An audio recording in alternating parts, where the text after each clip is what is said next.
Baik, terima kasih. Kali ini saya akan melakukan sharing session. Nama saya Reinhard dari Jakarta Swift. Saya sudah lebih dari 1 tahun bergabung dengan Jakarta Swift Wheelchair Basketball dan saya akan melakukan sharing ya. Tujuan sharing ini sebetulnya yang pertama kepada saya sendiri gitu ya.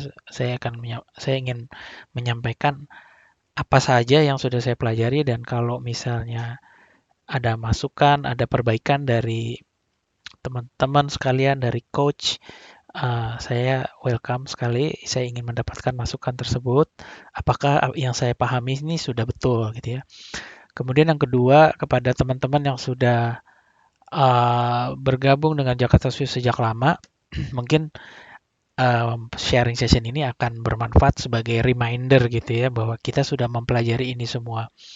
Dan yang ketiga bagi teman-teman yang baru bergabung dengan Jakarta Swift gitu ya. Ini akan menjadi pengetahuan yang cukup berharga ya. Mungkin karena saya kebetulan bergabung sejak awal jadi saya mengikuti apa saja materi-materi yang sudah diajarkan dan saya sampaikan di sesi kali ini dan mudah-mudahan kalian bisa bisa cepat memahami gitu ya apa yang sudah disampaikan dan akan menjadi bahan untuk bermain dan berlatih ke depan. Oke, video-video ini berbentuk video-video yang saya ambil dari internet dan mudah-mudahan video ini lebih mudah dipahami ya ketimbang saya hanya bicara atau mencontohkan yang tanpa menggunakan video. Nah, jadi saya thanks kepada Cap Donald. Ini materi ini kebanyakan adalah hasil latihan saya di Jakarta Swift bersama Cap Donald dan Coach Salim. Jadi mereka adalah dua coach yang sangat berjasa kepada kami semua, pada saya terutama, karena membimbing kami untuk bisa bermain wheelchair basketball. Nah, materi yang akan saya sampaikan ada dua, defense dan offense nantinya. Untuk defense ada 5 hal. Yang pertama adalah shadow drill, apa itu? Nanti saya masuk ke sana. Kemudian tick up, ya, tick up. Yang ketiga team position. Yang keempat counter pick. Yang kelima help defense. Nah ini 5 defense dasar yang penting dipahami untuk kita semua. Jadi saya akan sampaikan apa saja itu. Baik, kita lihat apa itu. Pertama adalah shadow drill ya. Defense yang pertama adalah shadow drill. Apa itu shadow drill? Nah, shadow drill adalah bagaimana kita sebagai defender ya, sebagai yang bertahan itu menahan pemain offense. Nah, ini contohnya di sini yang pakai baju biru ini offense yang menyerang, yang baju hitam adalah yang melakukan defense. Nah, yang penting di sini adalah waktu melakukan defense, kita arah kursinya itu harus ke depan ya. Nah, ini seperti ini. Kalau dia maju yang baju biru, dia arahnya ke depan seperti ini. Nah, ini akan dicontohkan oleh coach di sini. Dia akan arahnya ke depan. Nah, yang ini yang salah, posisi yang salah ada yang seperti ini. Jadi kalau menghadap ini posisi yang salah nih. Dia menghadap kepada baju biru. Ini salah. Dia harusnya menghadapnya ke luar. Nah, seperti ini. Ini yang betul, menghadap keluar. Jadi kalau yang baju biru nanti maju, ya contoh nih, baju biru akan maju. Nah, ini contoh. Nah, dia akan selalu di depannya. Jadi kayak membelakangi ya, kayak pantatnya memantatin gitu ya. Jadi kayak membelakangi. Jadi jangan hadapan muka ke muka. Kalau hadapan muka ke muka itu bisa lolos gitu, gampang lolos ya. Dijamin lolos lah itu. Karena lebih mudah kita maju ke depan eh, daripada kita berhadapan-hadapan langsung ya. Nah ini contoh. Nah ini contoh prakteknya, drillnya seperti ini biasanya pertama kali dulu saya. Nah seperti ini. Lihat yang defender yang baju biru ya. Di sini dia akan bertahannya seperti ini. Nah ini.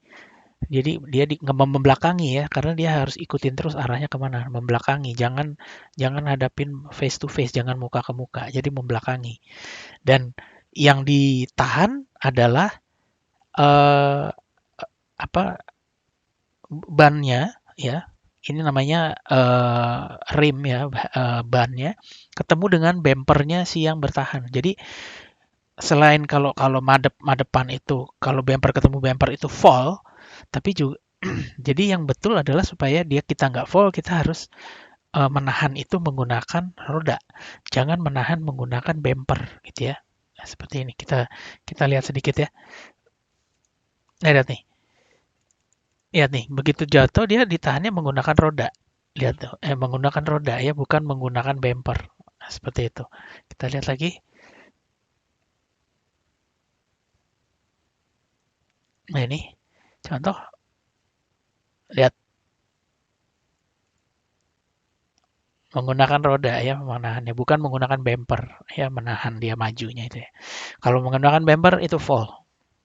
Nah, sekarang tikap ya. Tikap itu adalah posisi tim ya yang ketika kita balik dari serangan ya.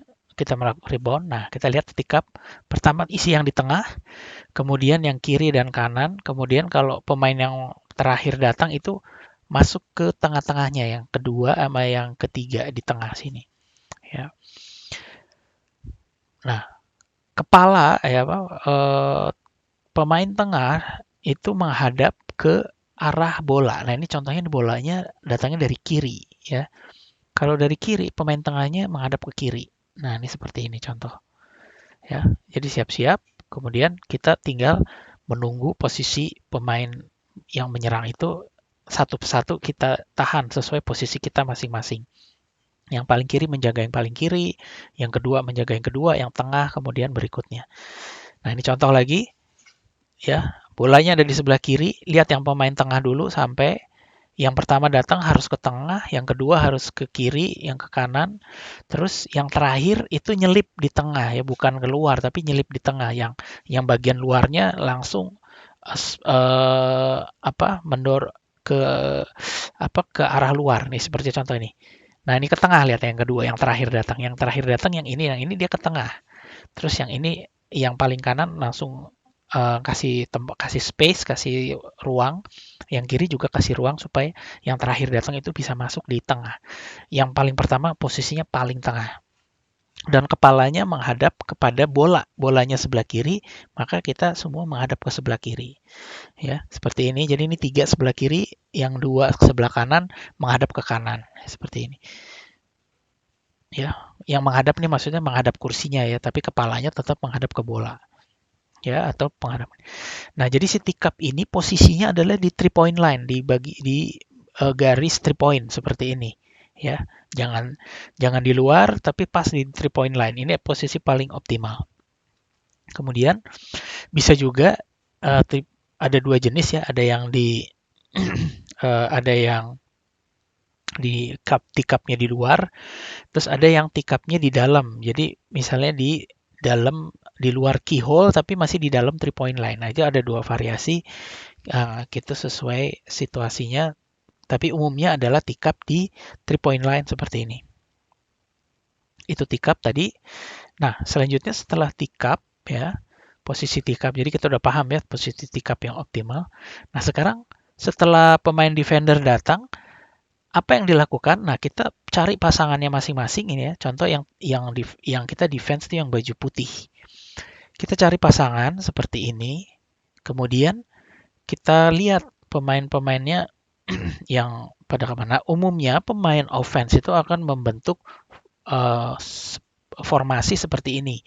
2 di kiri ya, 2 di kanan, 1 di tengah. Nah, disinilah kita harus fokus ya, di mana kita menjaga siapa, karena lihat seperti ini, semua pemain defense menjaga satu persatu ya dengan posisinya masing-masing. Jika ada yang berpindah tempat, pemain yang baju biru tua ini ada yang berpindah tempat, yang pemain putihnya harus berganti, harus switch gitu. Mana yang pasangan saya gitu ya.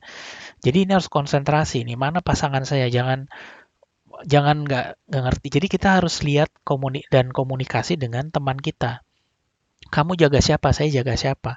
Nah, kalau dia berpindah, biasanya yang paling optimal kita sesuai posisinya. Jadi kalau tadi yang pemain kedua berpindah jadi pemain yang ke tengah harus berpindah juga, harus menjaga siapa. Itu ya. Itu dia contoh ini. Nah, ini kalau di contoh ini sekarang spesifik yang di sisi kiri ya. Kita lihat yang pegang bola. Jika pemain offense ini biasa megang bola seperti ini, biasanya dia yang pemain yang membantunya di sebelah kiri, itu dia akan melakukan posisi screen. Nah, seperti ini screen nih, lihat ya. Nah, nih, yang ini dia akan melakukan screen. Dia akan menyelip di tengah-tengah antara dua pemain defense. Di sini dia akan melakukan screen supaya pemain defense-nya bingung. Dia nggak menjaga yang pegang bola. Jadi dia akan menjaga yang di tengah. Nah, di saat seperti ini pemain defense harus hati-hati untuk tidak terkeluar ya. Nah, jadi dia tetap menjaga seperti ini yang pemain dua putih yang sebelah kiri ini. Nah, kalau uh, kita jaga seperti ini, kalau misalnya dia biasanya pemain yang keluar yang offensive dia akan melakukan membawa bolanya tuh ke arah baseline seperti ini ya. Tujuannya supaya kita bingung nih siapa yang jaga. Dan pemain yang pakai baju bandana ini dia harus mundur ya. Ini istilahnya adalah yo-yo defense. Jadi dia harus mundur supaya pemain yang melakukan screen ini tidak masuk ke keyhole. Kalau dia masuk ke keyhole, dia akan sangat berbahaya. Kemudian dia akan diberikan operan oleh pemain yang pegang bola ini dan dia akan dengan mudah memasukkan bola gitu ya. Nah, ini jadi posisi defense standarnya kita jaga yang screen seperti ini, dua pemain menjepit seperti ini. Kemudian kalau dia pemain ofensifnya dia bawa bolanya itu ke dalam ya ke baseline seperti ini, seperti contoh ini. Yang pemain di depan ini jangan lengah, jangan terpancing untuk jump karena nanti ini akan masuk ya. Nanti akan lihat saya akan bahas di bahasan mengenai uh, apa namanya screen and roll ya. Nanti saya akan lihat itu betapa berbahayanya posisi itu. Nah, ini seperti contoh ini menurut saya ini adalah defense yang sukses ya. Dia tidak terpancing untuk jump, kemudian juga dia bisa menjaga satu persatu. Nah, ini seperti ini tetap ada satu pemain defense yang selalu menjaga sesuai posisinya dengan disiplin. Ya. Nah, ini defense yang cukup sukses. Nah, kemudian defense yang variasi berikutnya adalah help defense. Nah, ini help defense ini merupakan salah satu defense yang cukup rumit. Seperti tadi, kalau tadi itu hanya ada dua orang defender, sekarang kita akan bekerja sama dengan 3 orang pemain defense. Jadi yang kiri 2, yang seperti ini ada 2, ini yang baju hitam ya, kiri 2. Tapi yang pemain tengah juga ikut membantu. Nah, lihat nih. Jadi pemain tengah yang baju abu-abu ini membantu. Seperti saya bilang tadi, ketika pemain offense ya akan melakukan screen and roll ya. Jadi yang baju biru ini sudah screen ya, seperti ini baju biru udah screen. Terus yang baju putih ini bawa bola, dia akan melakukan bolanya akan dibawa ke arah baseline. Nanti pemain yang biru ini dia akan melakukan roll kalau dalam posisi defense-nya nggak kuat. Nah, di saat itulah pemain tengah itu harus ikut membantu. Nah, ini contoh ya. Contoh ini seperti ini. Kita lihat. Nah, ini kita lihat ya. Contoh, yang pemain tengah adalah yang ini. Nah, kita kan dia jump, yang tengah langsung bantu supaya yang baju biru ini nggak lolos. Ya. Nah, jadi seperti ini. Nah, baju biru itu ditahan oleh pemain tengah. Jadi ini betul-betul kerjasama dari 3 pemain defense ya, yang 2 di kiri dan 1 di tengah. Nah, ini seperti ini. Jadi ketika jump dia akan susah sekali mengikuti, dia harus segera kembali.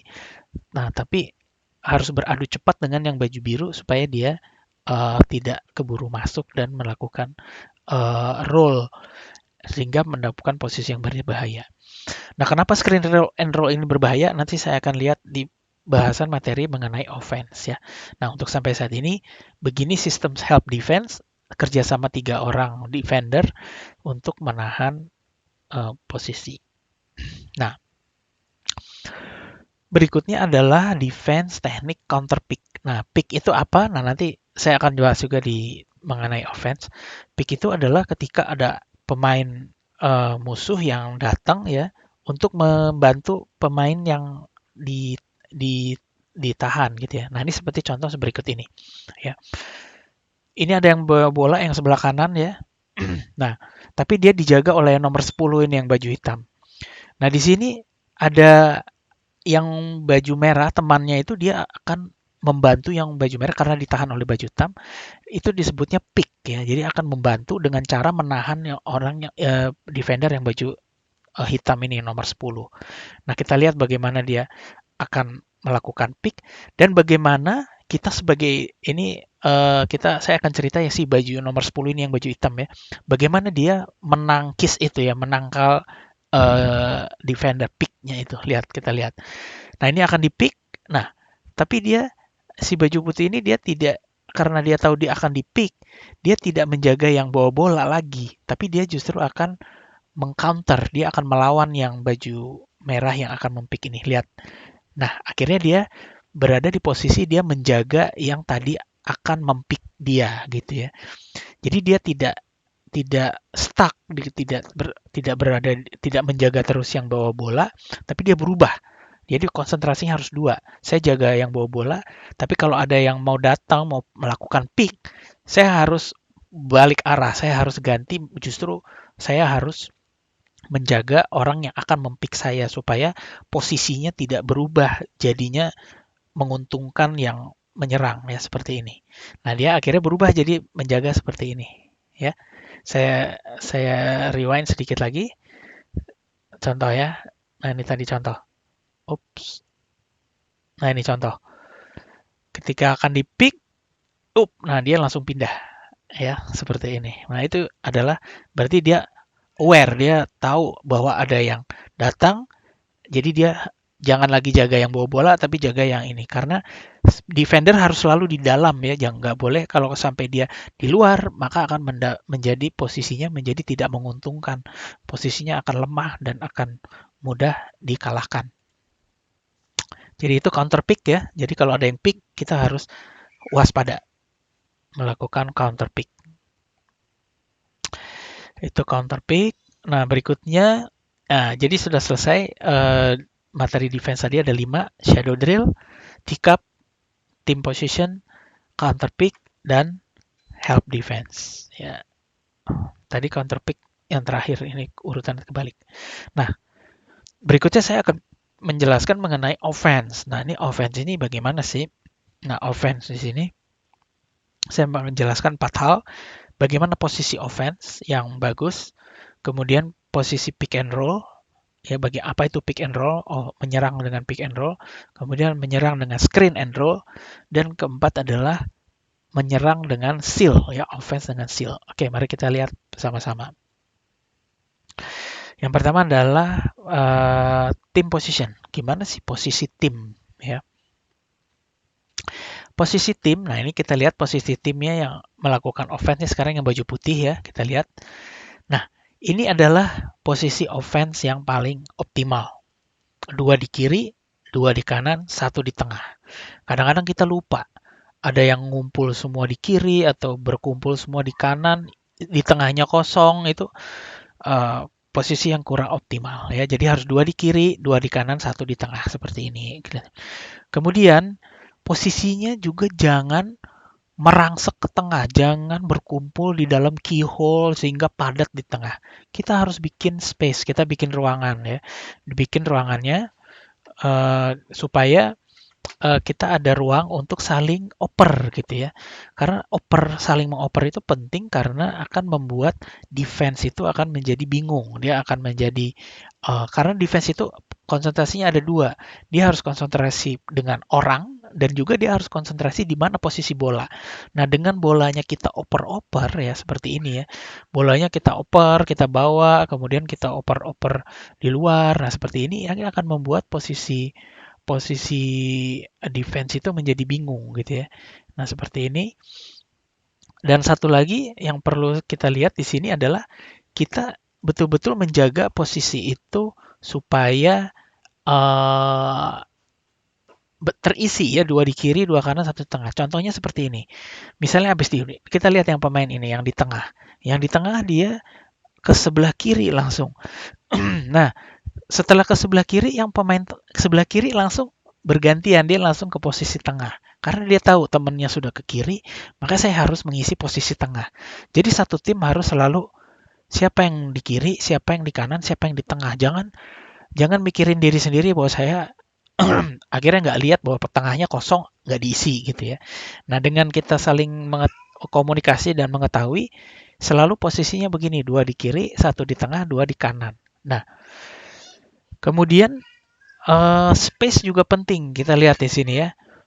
Kita lihat di sini space-nya sangat penting. Semuanya dalam posisi yang cukup jauh dari ring ya. Nah, lihat nih, seperti ini. Jadi dia tidak di tengah. Karena disinilah kita akan enak untuk saling oper nih, lihat ya. Oper jauh seperti ini gitu ya. Nah, mudah begitu ini akan menghasilkan uh, serangan yang baik ya kalau misalnya ofensifnya sudah ada space, kemudian kita juga saling cross, kemudian juga saling oper gitu ya untuk mengacaukan defender. Nah, kemudian yang berikutnya adalah offense menyerang dengan teknik pick and roll. Nah, di sini coachnya menunjukkan ada ring ya. Jadi pick and roll itu adalah membantu teman yang posisinya jauh dari ring ya. Jauh dari ring ini maksudnya relatif kita anggap ring itu seperti matahari gitu ya.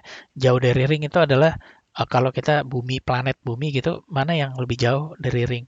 Itu yang kita bantu, kita pick istilahnya. Nah, dalam contoh ini adalah misalnya yang baju biru. Ini baju biru dia posisinya paling paling jauh dari ring. Dia sedang ditahan oleh defender.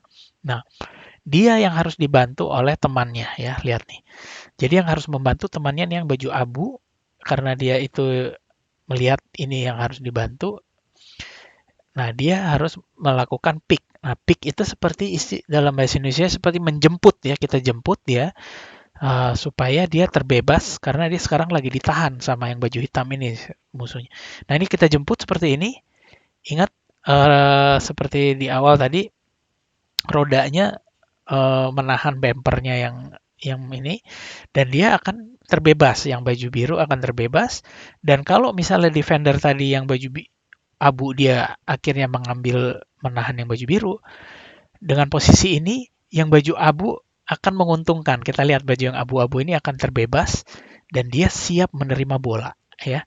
Kalau udah bebas gini udah gampang dia masukin bolanya, udah terbebas. Nah, itu dia yang salah satu pick and roll ya. Jadi prinsipnya adalah yang jauh dari ring itu yang dibantu, itu yang dipick gitu ya, dijemput ya. Dijemput untuk dibebaskan. Nah, kalau formasinya tepat pasti salah satu akan mendapatkan posisi yang menguntungkan. Nah, seperti ini dijemput, dia akan terbebas yang baju biru ya. Yang baju hitam akan tertahan oleh yang baju abu-abu. Nah, kalau dia maju, dia akan diikuti oleh pemain defender kedua. Yang posisi baju abu-abu ini akan dalam posisi menguntungkan karena defendernya jadi terjepit di luar dan dia siap menerima bola untuk memasukkan bola dengan bebas. Nah, itu untuk yang posisinya seperti itu. Nah, bagaimana? Nah, ini contoh berikutnya. Bagaimana kalau pemain defendernya ini yang jauh dari ring adalah yang justru yang pemain abu-abu. Dia yang harus dijemput oleh pemain yang biru, yang nomor 7. Kita lihat, dia akan jemput ya pemain yang abu-abu karena posisi pemain abu-abu paling lebih jauh di ring ya. Nah, kita lihat, kita tipu dulu supaya defendernya sedikit supaya dia nggak lihat kalau ada pick datang. Nah, ini pick datang. Nah, yang pemain abu-abu bebas. Lihat, dia bebas. Dengan kondisi bebas seperti ini, yang pemain hitam nggak bisa mengikuti karena sudah dipick oleh pemain baju biru. Dan kondisi bebas ini dia dengan mudah menerima bola dan memasukkan bola dengan bebas gitu ya. Nah, ini seperti ini. Pemain baju biru abu akan bebas. Nah, itu tadi pick and roll. Sekarang offense berikutnya adalah screen and roll. Nah, bagaimana screen and roll? Nah, screen and roll itu adalah seperti tadi ya. Jadi posisi begitu ada posisi sorry saya balik lagi. Saya kembali lagi nih. Nah, begitu kita melakukan screen seperti ini yang baju biru ini melakukan screen dan defendernya selalu ada dua di situ. Pemain baju yang ini yang temannya yang offensive ini dia akan mendorong bolanya ke dalam ya, ke arah baseline, dan pasti secara otomatis dia ini akan jump ya, yang secara optimal dia akan melakukan jump yang defendernya.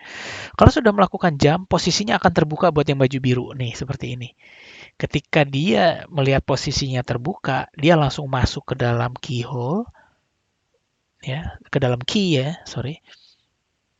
Ke dalam key, kemudian pemain yang pegang bola langsung mengoper kepada pemain yang baju biru. Nah, ini seperti ini. Dan dengan mudah dia akan memasukkan bolanya. Nah, itu namanya screen and roll. Jadi melakukan screen. Nah, screen itu seperti yang baju biru lakukan sekarang dia. Screen dia berada di tengah-tengah pemain defensif. Dengan berada di tengah-tengah, yang pemain defense itu akan bingung dia mau ke kiri atau mau ke kanan. Dan pemain baju abu-abu dia harus berada di bawah, di belakangnya pemain baju biru. Ini seperti ini. Ya, dia garis lurus dengan ring bola. Dengan ini pemain defendernya akan bingung, dia nggak akan maju karena dia berada posisi yang tegak lurus ya bersama terhadap ring. Nah, seperti ini. Nah, ini dia melakukan screen yang baju biru. Nah, kalau dia jump, pemain defendernya seperti ini yang baju hitam jump ya, dia keluar dari posisi bertahan. Pemain baju biru siap-siap masuk ya, karena nah ini akan masuk dia. Nah, kalau udah masuk, dia tinggal dioper bolanya. Nah, ini akan posisi yang sangat berbahaya. Dengan mudah dia akan masuk. Ya. Itu dia screen and roll. Kemudian offense berikutnya adalah seal. Ya, seal. Nah, ini seal ini adalah kita menggiring ya pemain defense-nya ke bawah nih seperti ini. Nah, dua-duanya akan tergiring ke bawah. Terus kemudian salah satu menjepit. Nah, dia yang baju biru ini menjepit di posisi di mana dia tuh garis lurus, sehingga dia dua pemain defense ini terjepit ya, terseal istilahnya, terkunci ya. Nah, dengan ini yang baju biru dengan mudah dia akan bebas. Nah, seperti ini. Karena dia yang dua pemain ini nggak bisa mengejar yang baju biru karena udah terseal, udah terjepit oleh baju hijau abu tadi. Nah, kalau posisi ini udah bebas, nah ini udah gampang dia masukin bola ya, udah lebih mudah. Nah, berikutnya itu tadi kalau kita seal-nya high seal istilahnya ya. Jadi dari atas. Nah, sekarang bagaimana kalau ke bawah? Nah, ini contoh dijepit, dikunci di bagian bawah ya, di low seal itu di daerah basement, di low kemudian nah, dia ditahan di situ, dia akan yang baju biru akan dengan mudah melakukan shoot karena pemain yang defense yang hitam ini sudah terkunci di bagian luar, jadi dia terkunci dan pemainnya akan mudah memasukkan bola. Itu dia seal. Nah, jadi ofensif sudah saya sampaikan 4. Yang tadi bagaimana positive team, yang kedua bagaimana pick and roll, kemudian bagaimana screen and roll, dan yang terakhir tadi sudah bagaimana seal. Oke, demikian sharing saya, rekap saya. Semoga dasar-dasar ini cukup lengkap untuk dasar-dasar bermain wheelchair basketball, dan ini saya pelajari selama 1 tahun saya berada di Jakarta Swift. Semoga bermanfaat buat kita semua dan bisa menjadi pelajaran buat saya dan rekan-rekan semua. Terima kasih buat Coach Donald sama Coach Aan yang membimbing selama di Jakarta Swift.